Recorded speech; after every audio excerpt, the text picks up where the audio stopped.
नमस्कार, India real estate guide में आपका एक बार फिर बहुत बहुत स्वागत है। आपके साथ में हूं विपिन भट्ट। तो आ चुका है वित्त मंत्री का बजट। हर तरह की प्रतिक्रिया उसके लिए है, ज्यादातर करके उसको मिल रहा है थम्स अप। लेकिन रियल एस्टेट जिसे बजट से बड़ी उम्मीदें थी, उसे क्या हासिल हुआ है? जाहिर तौर पर कहीं थोड़ी निराशा है, तो कुछ अनाउंसमेंट्स भी आए, लेकिन ओवरऑल क्या पिक्चर बन रही है, इस पर आज हम चर्चा करेंगे। और इस खास चर्चा में शामिल होने के लिए आज हमारे साथ खास मेहमान है। मेरे साथ मुंबई स्टूडियो में मौजूद है अमित गोयनका साहब, एमडी और सीईओ हैं नाइसिस फाइनेंस सर्विसेज के, और साथ में दिल्ली से हमारे साथ जुड़ रहे हैं ओमेक्स के सीईओ मोहित गोयल। आप दोनों का ही बहुत बहुत स्वागत है। तो अमित जी, पहला रिएक्शन मैं आपसे यही चाहूंगा कि ओवरऑल अगर आप बजट को देख रहे हैं तो आपको ये बजट कैसा लग रहा है, फिर हम आगे रियल एस्टेट और फर्दर इंप्लीकेशंस पर जाते हैं।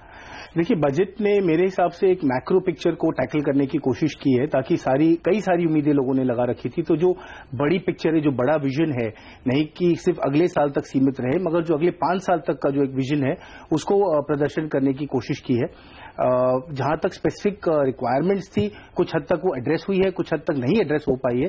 जैसे आपने सही बताया, रियल एस्टेट और हाउसिंग सेक्टर को बहुत ज्यादा उम्मीदें थी, क्योंकि लास्ट ईयर जो स्मार्ट सिटीज और हाउसिंग फॉर ऑल का जो नारा दिया गया था प्रधानमंत्री की ओर से, उसको अचीव करने के लिए कई सारे जो रिफॉर्म्स और टैक्स रिफॉर्म्स की योजनाएं की तरफ जो ध्यान था लोगों का, वो नहीं आ पाई है। तो उस मायने से थोड़ा सा निराशावादी रहा है, मगर वो विजन बरकरार है, ये बात भी कही गई है।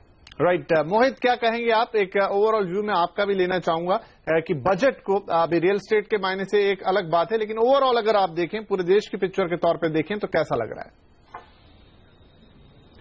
नहीं, ओवरऑल जैसे अमित जी ने बात बोली कि अगले 5 साल का विजन दिया गया है। आज से 9 महीने पहले भी जब बजट निकला था, तभी वो बजट भी मैंने उस वक्त बात बोली थी कि ये बजट सिर्फ 9 महीने का बजट नहीं है, अगले 10 साल 8 साल का बजट है। सिमिलरली इस बार भी जो बजट की बातें की गई हैं, वो अगले 5 से 8 साल का विजन दिखाया गया है। बट इस बार उम्मीदें थी कि माइक्रो पिक्चर में घुसेगी एक सरकार, और जो बुनियादी रिक्वायरमेंट है, जो ग्राउंड पे रिक्वायरमेंट है, जो ग्राउंड पे चेंजेस की रिक्वायरमेंट है, वो होगा। वो आप किसी भी सेक्टर की बात कीजिए, वो किसी भी सेक्टर में नहीं हुआ। कहीं ना कहीं वो सोशल सिक्योरिटी के ऊपर काफी पैसा डिवोट किया गया, स्कीम्स के ऊपर पैसा डिवोट किया गया। 22,000 करोड़ की जैसे उन्होंने बात करी कि अफोर्डेबल हाउसिंग में वो डालेंगे, वो अपने ही सेक्टर में डालेंगे, वो अपनी जितनी ही गवर्नमेंट ऑर्गेनाइजेशन है उसी में पैसा डालेंगे। और मुझे ये समझ में नहीं आया कि इस बजट में माइक्रो पिक्चर पे बात क्यों नहीं की गई। माना ठीक है, 5 साल का विजन बताया, बट 5 साल के विजन के साथ साथ काम कैसे करेंगे। बजट तो आज की budget is all about numbers. Budget में एक माइक्रो पिक्चर देना बहुत इंपॉर्टेंट था, वो नहीं दिया गया। और रियल एस्टेट की अगर मैं बात करूं, तो रियल एस्टेट ने तो कुछ भी नहीं किया। मेरे लिए रियल एस्टेट का मतलब अफोर्डेबल हाउसिंग है, मेरे रियल एस्टेट का मतलब और कुछ नहीं है आज इंडिया में, क्योंकि इंडिया की जो रिक्वायरमेंट है, हमारे देश की जो इस वक्त नीड है, वो सिर्फ अफोर्डेबल हाउसिंग है। अफोर्डेबल हाउसिंग के लिए कुछ भी नहीं किया गया, ना कोई बात की गई। स्मार्ट सिटी 9 महीने पहले जो बात की गई थी, उसका तो वर्ड ही नहीं आया। I will be very honest with you, जब मैं बजट सुन रहा था और देख रहा था, जब बजट खत्म हुआ, मुझे ऐसा लगा कि शायद ब्रेक लिया अभी जेटली साहब ने, अभी 2-3 पन्ने बच गए हैं जो बोलना भूल गए जी। और I was completely disappointed with this budget. जी, ये एक निराशा जाहिर है। अब आपको क्या लग रहा है यहाँ पर गोयनका साहब, जिस तरह से अमित की निराशा झलक रही, तो पूरी रियल एस्टेट इंडस्ट्री का यही रिएक्शन है और ये वाजिब रिएक्शन है? कुछ हद तक सही बात है, क्योंकि आपने एक दिशा दिखाई है लोगों को। पिछले साल जो अफोर्डेबल हाउसिंग के तरफ है, उसको इंफ्रास्ट्रक्चर का स्टेटस दे दिया गया है, और अब घर बनाने की बारी है। तो उसके लिए कई सारे जो अड़चने हैं, वो क्योंकि इंटरिम बजट था, इस फुल बजट में एक्सपेक्टेड थी कि वो अड़चने निकाली जाएंगी, और ये जो आपने एक गति पकड़ी है उसको बरकरार रखी जाएगी। अगर ये गति को बीच में कहीं ना कहीं रोक दिया जाता है, तो जो मोमेंटम बनता है, जो एक्साइटमेंट बनती है, वो रुक जाती है। लोगों में कंफ्यूजन पैदा होता है कि क्या सरकार की नीयत इसी डायरेक्शन में बरकरार है या नहीं, या कुछ और सोच रहे हैं। और जब तक सरकार की नीतियों में अगर एक कांस्टेंट नहीं दिखाई देगा, तब तक उसको डिलीवरी कर पाना, उसको हकीकत में ला पाना उतना और मुश्किल हो जाता है। तो डेफिनेटली एक निराशा तो है ही है रियल एस्टेट सेक्टर में। हाँ, मगर इन्वेस्टरों के लिए कई फायदे हैं रियल एस्टेट इन्वेस्टरों के लिए, जो एक पॉजिटिव साइड है, जो मेरे लिए एज एन इन्वेस्टर बड़ी अच्छी बजट रही है एज एन इन्वेस्टर। ठीक है, तो ये इन्वेस्टर वाले पॉइंट पे मैं आपके पास आता हूं, लेकिन एक बार यहाँ पर हम जाएंगे मोहित के पास। मोहित, जैसा आप कह रहे हैं कि 22,407 आई थिंक ये एग्जैक्ट फिगर है जो उन्होंने एलोकेट किया है, उसमें वो हाउसिंग की बात कर रहे हैं। 6 करोड़ घर बनाने की, 4 करोड़ गांवों में, 2 करोड़ अर्बन एरियाज में, साथ में अर्बन डेवलपमेंट भी इस बजट के अंदर जुड़ा हुआ है। तो आपको लगता है, जैसा आपने कहा कि ये तो उन्होंने अपनी एजेंसीज के लिए ही रखा है, लेकिन जिस तरह की डिलीवरी अभी है, कुछ 15-20 लाख घर बन पाते हैं साल में सारी एजेंसीज के मिला के, इतना 6 करोड़ का आंकड़ा 2022 यानी बहुत कम समय रह गया है, खुद पे डिलीवर कर पाएंगे? कहीं ना कहीं शायद प्राइवेट सेक्टर की मदद के लिए उनको आगे आना पड़ेगा। देखिए, मैं कुछ आपको फिगर देता हूं। जैसे अभी आपने बात बोली कि साल भर में पूरे कंट्री में 15 लाख घर डिलीवर होते हैं। 15 लाख में से आज भी 70% घर प्राइवेट बिल्डर ही डिलीवर कर रहा है और 30% घर ये गवर्नमेंट एजेंसीज डिलीवर कर पाती हैं। मतलब एग्जाम्पल के तौर पे 6 करोड़ घर की बात कर रहे हैं। 6 करोड़ मल्टीप्लाई बाय कुछ नहीं तो आप 3 लाख का एक घर पकड़ लीजिए। 18 कितना 3 लाख मल्टीप्लाई बाय 6 करोड़ तो कम से कम 18 लाख करोड़ का निवेश चाहिए हम लोग को अगर 2022 तक घर सबको देने हैं तो। और ये तो रिक्वायरमेंट, ये तो शॉर्टेज आज है, ये शॉर्टेज और बढ़ती चली जाएगी अगर हमने ढंग से मीट नहीं किया तो। प्राइवेट सेक्टर को मैं ये नहीं कह रहा आप डेवलपर को टैक्स में रियायत दे दो, आप प्रॉफिट जितना वो कमा रहा है उसमें रियायत दे दो। आप जो प्राइवेट सेक्टर है आप कंज्यूमर को बेनिफिट दे दो ना। इस बजट में आप कंज्यूमर को बेनिफिट दे सकते थे। सेक्शन 43C है जो इनकम टैक्स में अभी परेशान कर रहा है कस्टमर्स को, उसको आप रियायत उसको आप विड्रॉल कर सकते थे। गवर्नमेंट के रेवेन्यू में कोई इंपैक्ट नहीं आता। आप 24B सेक्शन है उसमें कुछ रियायत दे सकते थे। डायरेक्टली कुछ कस्टमर को तो बेनिफिट देते। आप रियल एस्टेट इंडस्ट्री पिछले मैं 3 साल की अगर बात करूं हमारी इकोनॉमी की, हमारे बहुत सारे सेक्टर्स कंट्री के आज की डेट में डेड हो चुके हैं। मैं ये भी नहीं बोलूंगा आईसीयू में है, वो डेड हो चुके हैं, खत्म हो चुके हैं। एविएशन सेक्टर की बात करो आप पावर सेक्टर की बात करो, आप कोल सेक्टर की बात करो, आप टेलीकॉम सेक्टर की बात करो, खत्म हो चुके हैं। मैन्युफैक्चरिंग सेक्टर की बात करो, खत्म हो चुके हैं। तो आज सरकार क्या कर रही है, ये सारे सेक्टर को रिवाइव करने की कोशिश कर रही है, जिंदा करने की कोशिश कर रही है। 3 साल से रियल एस्टेट जो है खत्म पे खत्म होते जा रहा है। आज रियल एस्टेट आईसीयू में पहुंच चुका है। तो क्या सरकार वेट कर रही है कि जिस दिन रियल एस्टेट सेक्टर खत्म हो जाएगा उस दिन संजीवनी बूटी लेके आएंगे, उस दिन कुछ रियल एस्टेट सेक्टर को देंगे?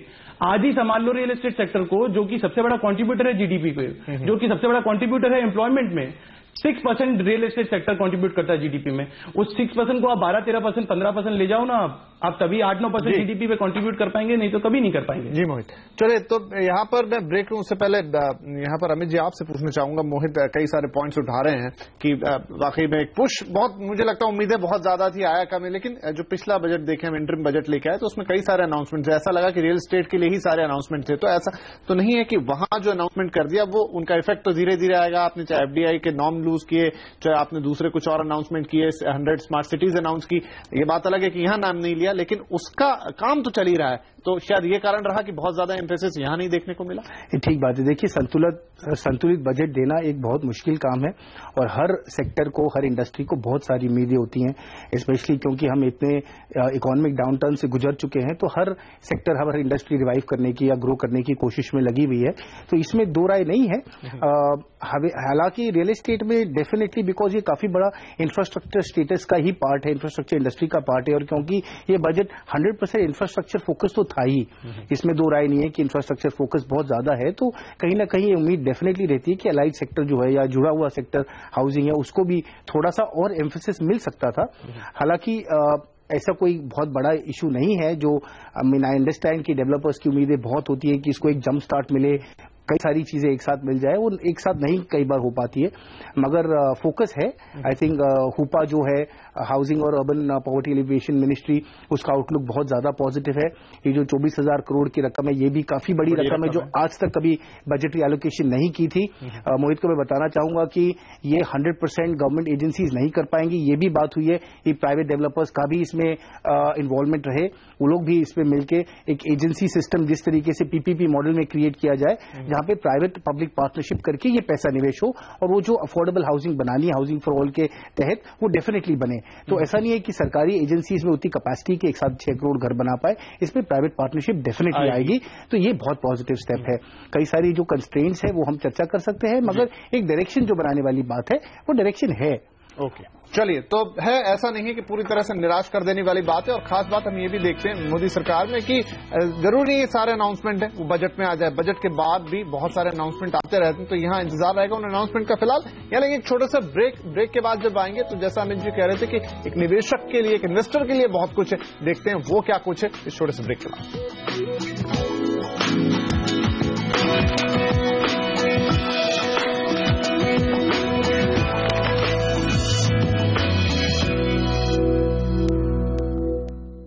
Welcome back. आप देख रहे हैं इंडिया रियल एस्टेट गाइड, जहां पर हम चर्चा कर रहे हैं कि इस बार रियल एस्टेट के लिए बजट कैसा रहा। हमारे दोनों मेहमान हमारे साथ बने हुए हैं। अमित जी, आप जिक्र कर रहे थे कि बाकी रियल एस्टेट इंडस्ट्री के लिए थोड़ी निराशा, लेकिन एक इन्वेस्टर के लिए बड़ा ही शानदार बजट रहा। तो वो जानना चाहेंगे कि इन्वेस्टर के लिए क्या क्या चीजें अब इसमें उसके मुफीद होगी। क्योंकि सरकार ये बात को मानती है कि इंडिया में इंफ्रास्ट्रक्चर और रियल एस्टेट का क्रिएशन तो होते आया है कई सालों से, मगर रिटेल पार्टिसिपेंट जो है वो इसमें पूरी तरीके से फायदा नहीं, उसका लाभ नहीं उठा पाया है।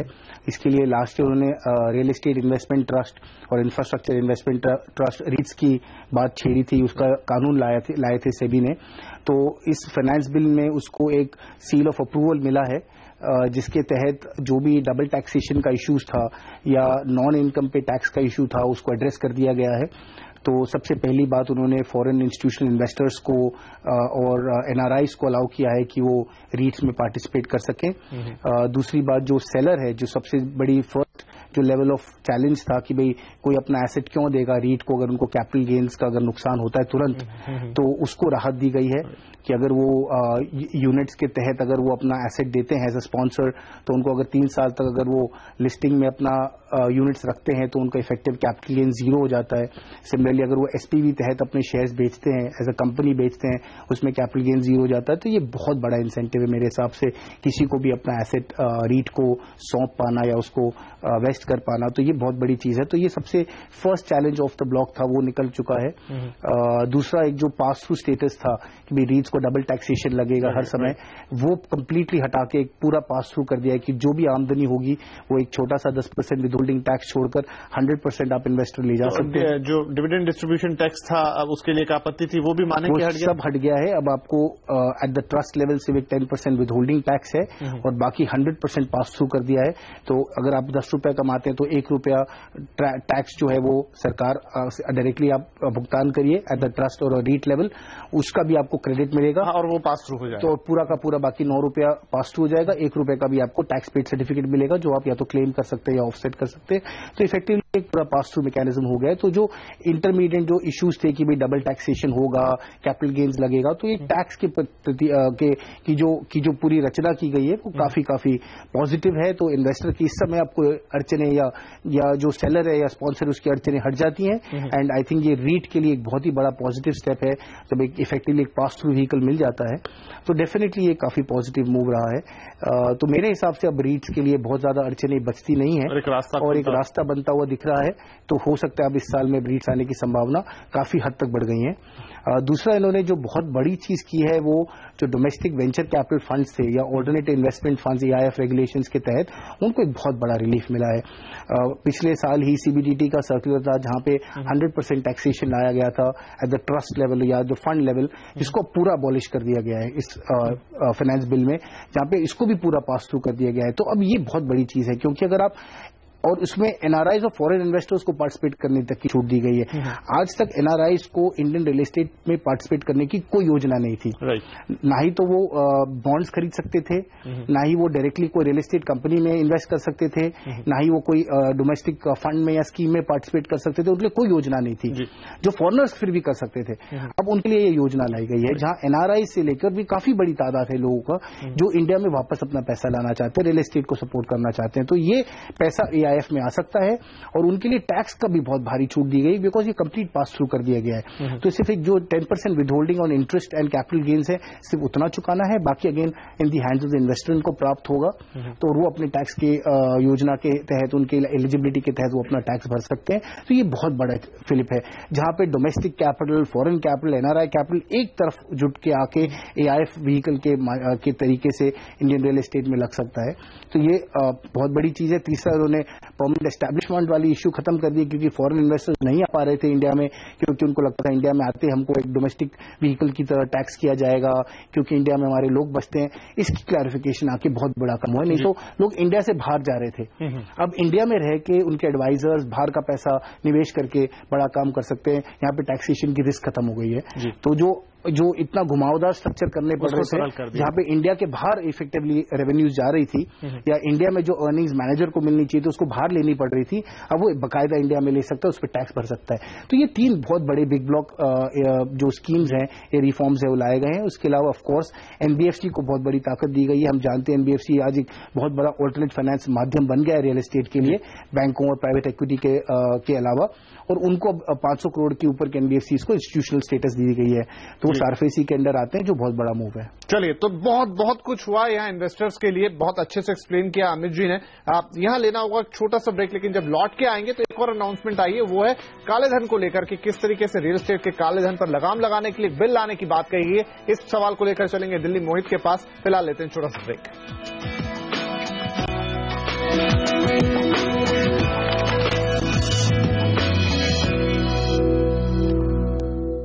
Welcome back. आप देख रहे हैं इंडिया रियल एस्टेट गाइड, जहां पर हम चर्चा कर रहे हैं कि इस बजट में रियल एस्टेट के लिए क्या रहा। काफी लंबी चौड़ी चर्चा हो चुकी है और अब एक और महत्वपूर्ण प्रश्न के लिए चलते हैं सीधे मोहित के पास। दिल्ली मोहित, यहां पर एक अनाउंसमेंट ये की कि बिल लेकर आएगी सरकार, जिसमें रियल एस्टेट के अंदर काले धन की एंट्री को रोकने के लिए प्रावधान होंगे। अब तो 20,000 से ऊपर की ट्रांजेक्शन आप करते हैं तो चेक में करनी होगी।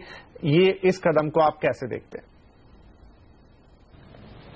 ये बहुत बढ़िया कदम है, इस कदम को तो मैं वेलकम करता हूं, बट इस कदम से जो पर्पस है काले धन को रोकने का, वो मेरे ख्याल से कुछ इफेक्ट नहीं होगा, कुछ केटर नहीं होगा। क्योंकि अब अगर मेट्रोज की बात करें तो मेट्रोज में आज जितनी भी ट्रांजैक्शंस हो रही हैं सारी बैंक लोन से ट्रांजैक्शंस होती हैं। तो 99% लोग बैंक लोन लेते हैं अपना पैसा अदा करने के लिए, क्योंकि सब लोग सीएलपी में आज घर खरीदते हैं, कंस्ट्रक्शन लिंक प्लान पे आज घर खरीदते हैं। तो मेट्रोज में तो इसका कोई फर्क पड़ेगा नहीं। दूसरा, जितना टियर 2, टियर 3 या टियर 4 की लोकेशन की बात है, वहां पे मैक्सिमम कैश चलता है, तो उसके कारण लोग अकाउंट खुलवाएंगे और अकाउंट से कैश चेक देंगे। जो ये काले धन की सवाल है रियल एस्टेट में, इसका इशू मैं बताता हूं आपको कि 95% कैसे दूर हो सकता है।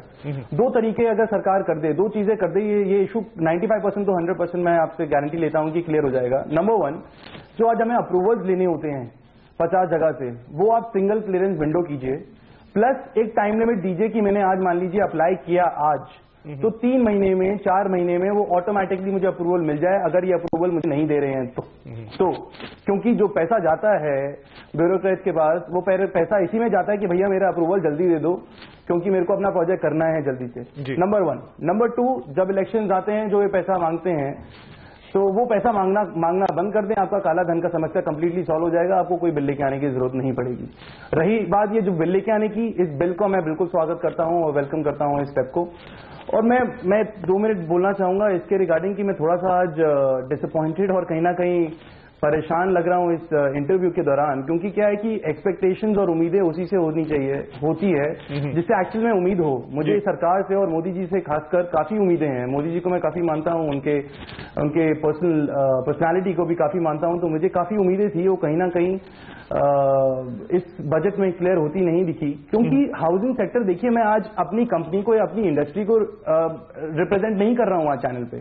आज मैं उन 6 करोड़ 10 करोड़ लोगों को रिप्रेजेंट कर रहा हूं जिनको छत का हक है इस देश में रहने के लिए।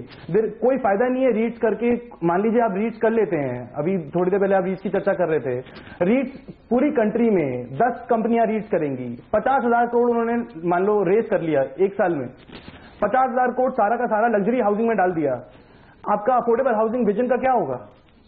क्योंकि आज आप जी तो नहीं बोल रहे कि आप 50,000 करोड़ रेज करो और सारा का सारा पैसा आप अफोर्डेबल हाउसिंग में डालो। जी बिल्कुल, जो आपकी परेशानी व्यक्त कर रहे हैं उसको मैं समझ रहा हूं। चूंकि समय खत्म हो रहा है, इसलिए हम चर्चा को और आगे नहीं ले जा पाएंगे। एक लास्ट कमेंट आपसे चाहूंगा यहाँ पर सर 30-40 सेकंड के अंदर, कि जो मोहित एक कंसर्न रख रहे हैं, तो उस कंसर्न को भी एड्रेस करना कितना जायज है, कितना जरूरी था? देखिए, जरूरी तो था, और क्योंकि ये बात सिर्फ इंडस्ट्री की मांग की नहीं है, ये बात सरकार ने खुद ने इस बात को मानी है। और पिछले साल अक्टूबर नवंबर में एक कॉन्फ्रेंस में भी जब ये फाइनेंशियल सेक्रेटरी को पूछा गया, तो उन्होंने ऑलमोस्ट वायदा ही कर दिया था कि आपको इंटरेस्ट सबवेंशन का लाभ होगा अगले बजट में, जहां पे जो एक टिकट साइज चाहे 25 लाख या 50 लाख का घर लेता है, उसको काफी हद तक उसको इंटरेस्ट का जो कॉस्ट है वो कम होगा, जो बहुत जरूरी है। क्योंकि जो माइक्रो फाइनेंस कंपनीज हैं जो अफोर्डेबल को लोन देती हैं, वो 14-15% पे देती हैं, तो डेफिनेटली कुछ रिफॉर्म्स रिक्वायर्ड हैं। चलिए, तो कुछ अनाउंसमेंट और आते हैं तो बहुत अच्छी बात होगी। थोड़ी निराशा जरूर है, लेकिन फिर हम यही कहेंगे कि शायद बजट एक अंतिम पड़ाव नहीं है, उसके आगे भी चीजें, उसके आगे भी पॉलिसीज बनती रहती हैं और अनाउंसमेंट आते रहते हैं। तो उम्मीद करेंगे कि जहां कुछ थोड़ी निराशा है वहां और अनाउंसमेंट आते हुए दिखाई देंगे और आगे चल के real estate as a holistic यहां चीजें बेहतर होती नजर आएंगी। तो आप दोनों ही मेहमानों को इस कार्यक्रम में शामिल होने के लिए बहुत बहुत शुक्रिया। नमस्कार।